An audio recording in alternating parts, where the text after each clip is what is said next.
Let's be honest, we're all swimming in a sea of information. Nonstop news, endless opinions, a constant stream of data. It can feel impossible to think clearly.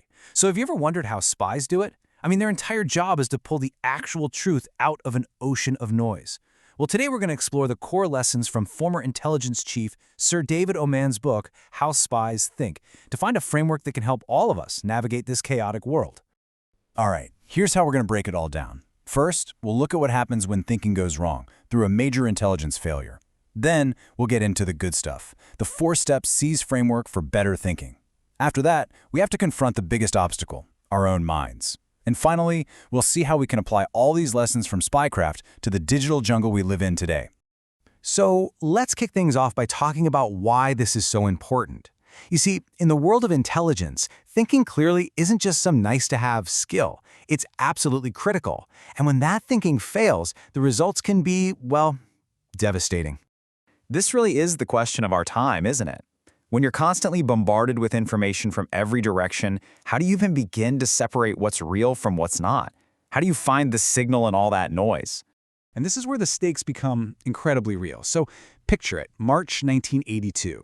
British intelligence intercepts clear signals that Argentina is getting ready to invade the Falkland Islands. But the UK's top intelligence committee looked at the evidence and concluded, nah, they won't use force. And then on April 2nd, the invasion happened. It was a complete and utter failure of analysis with massive consequences. A failure like that really drives home the need for a better process.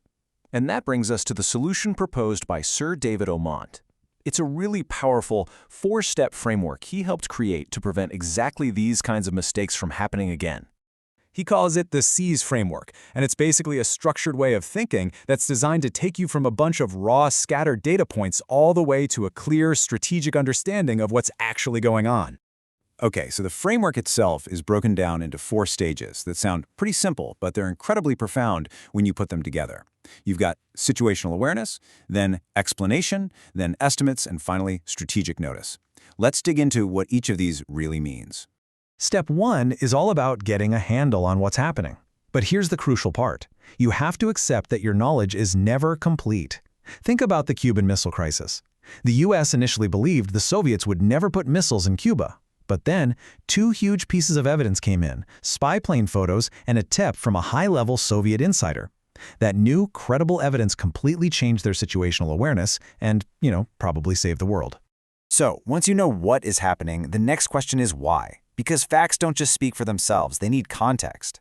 Omand tells a story about meeting the Bosnian Serb general Ratko Mladic. Instead of just answering a direct question, Mladic launched into this long speech about Serbian history, and that was the explanation. His actions weren't about the present moment, they were driven by this deep, historical story that you had to understand to have any hope of dealing with him. All right, step 3 is about looking ahead, which is always tricky. You have to learn to tell the difference between secrets, things you could find out, like a weapon's technical specs, and mysteries, which are just unknowable, like what a leader might decide to do next year. This is also where you run into the Cassandra effect. That's when a warning is 100% true, but nobody in power listens, usually because it's just too inconvenient or expensive to act on. And the final step, strategic notice, is all about the long game. It's not about trying to predict the exact day something will happen. It's about being prepared for it when it does. Remember when that Icelandic volcano erupted in 2010 and grounded planes all over Europe? It felt like a total surprise. But the strategic warning that this kind of thing could happen had been given to airlines for years. The failure there wasn't in prediction, it was in preparation. Now, you could have the best thinking framework in the entire world, but there's a huge catch. The biggest thing that's going to trip you up isn't the overload of information, and it isn't some bad guy trying to fool you. Nope, it's your own brain. Just as Omand puts it, our own mental shortcuts, our own biases, what he calls our demons, those are the things most likely to lead us completely off track. And the king of all these demons is confirmation bias. This is our natural, human tendency to hunt for information that proves what we already think is true, and to just ignore everything that challenges it. And let me tell you, this bias was a major player in the intelligence failures leading up to the 2003 Iraq War. Which brings us to the infamous curveball defector. This guy tells this very compelling story about mobile bioweapons labs, and it perfectly confirmed the belief that Iraq had weapons of mass destruction. His story got pushed all the way to the top, presented to the UN, but here's the wild part. From the very beginning, senior officers in both the CIA and MI6 were saying this guy was an unreliable fabricator. There was even evidence like satellite photos that contradicted his story. But it was ignored or explained away. The desire to have their beliefs confirmed was just too strong, and it overrode the basic need to actually verify the information. And confirmation bias doesn't work alone. We also fall for things like mirror imaging. That's when we assume our opponents think and act just like we would. Then there's groupthink, where everyone in a room agrees to avoid conflict, even if the decision is totally irrational. And finally, perseveration, which is just a fancy word for being stubborn and sticking to your first idea, no matter how much new evidence says you're wrong. Okay, so what does any of this have to do with you and me? Well, let's take this SPIES toolkit, the SEAS framework, and our new awareness of these mental traps, and see how we can actually use it to navigate the digital world we all live in. Let's look at a perfect case study, the 2016 U.S. election. The Mueller report laid out in detail a very sophisticated, multi-layered campaign of digital subversion. And what was it designed to do? Exploit the very same psychological weaknesses we've just been talking about. These right here are the weapons of modern info warfare. We're talking way beyond just fake news. We're talking about coordinated social media campaigns to make us angry at each other, hacking and then leaking real information at just the right time to cause maximum damage, and using our own personal data to target us with ads and messages designed to push our buttons. And you have to understand this. The ultimate goal of a lot of this stuff isn't to make you believe one specific lie. No, it's to flood the zone so completely that you start to doubt that objective truth is even a thing.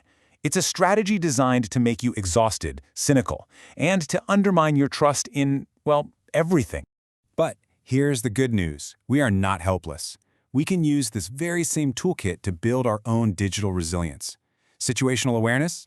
That means learning to spot the tools of the trade, the bots, the deepfakes, the content engineered to make you furious. Explanation? That's about understanding the motive is often just to create chaos. But the most important one is bias awareness. That means when you see an article or a post that feels just a little too perfect, that confirms every single thing you already believe, that's when an alarm bell needs to go off in your head. This all speaks to a danger that the writer Isaac Asimov warned about a long time ago. He worried about a world where people embrace the false idea that in a democracy, mine ignorance is just as good as your knowledge. This is exactly the kind of thinking that modern disinformation wants to encourage, a world with no experts and no facts, where every opinion is treated as equal.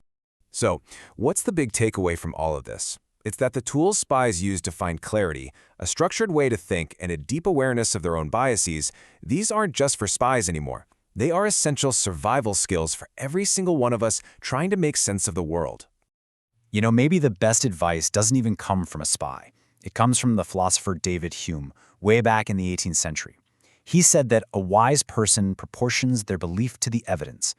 That simple, timeless idea is really the ultimate goal here, to approach this chaotic world with a healthy dose of doubt, with caution, and with the humility to admit that sometimes we just might be wrong.